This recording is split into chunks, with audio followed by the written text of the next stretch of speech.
প্রাচীন ঐতিহ্য ও প্রত্নতাত্ত্বিক নিদর্শনের কেন্দ্রভূমি জেলা হলো নাটোর। নাটোর জেলার অনেক ঐতিহাসিক নিদর্শনের মধ্যে উল্লেখযোগ্য হলো রানী ভবানীর স্মৃতিবিজড়িত নাটোর রাজবাড়ি।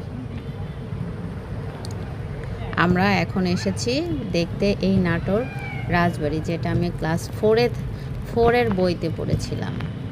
এটা হলো বড় তরফ মালখানা, অর্থাৎ বড় তরফের যত মালামাল ছিল এখানে, এটা গোডাউনের মতো মানে আমরা যেটাকে বলি গোডাউনের মতো ব্যবহৃত হতো রাজ আমলে।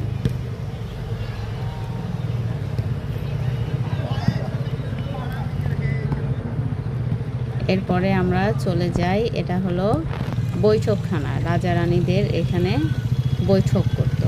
সামনে বিশাল মাঠ, তার পাশে ছিল পুকুর, তাদের পারিবারিক পুকুর। এরপরে আসি মূল প্রাসাদের ডিজাইন নিয়ে। এর অসাধারণ কারুকার্য আসলেই প্রশংসনীয়, যেটা দেখে আমরা সকলেই বিমোহিত। এর ডিজাইনগুলো দেখতে এতই বেশি সুন্দর, অনেক বেশি মনোমুগ্ধকর। আমি বারবার শুধু এগুলোই দেখেছি। এত সুন্দর করে মানুষ কিভাবে তৈরি করতে পারে, আসলেই অবাক করার মতো। আগের রাজা রানীরা কি না বিলাসবহুল জীবনযাপন করেছে। এই যে ছাদ, লোহার পাটাতন, কাঠের উপর ছাদ, এত বেশি সুন্দর। এরপরে আসি মেঝেতে, মার্বেল পাথরের মেঝে দিয়ে মোজাইক করা। বর্তমানে যেটা আমরা টাইলসের মতো দেখা যাচ্ছে, আমরা যেটা টাইলস হিসেবে ব্যবহার করি, সেটা তারা অনেক আগেই মার্বেল পাথর দিয়ে তৈরি করেছিল।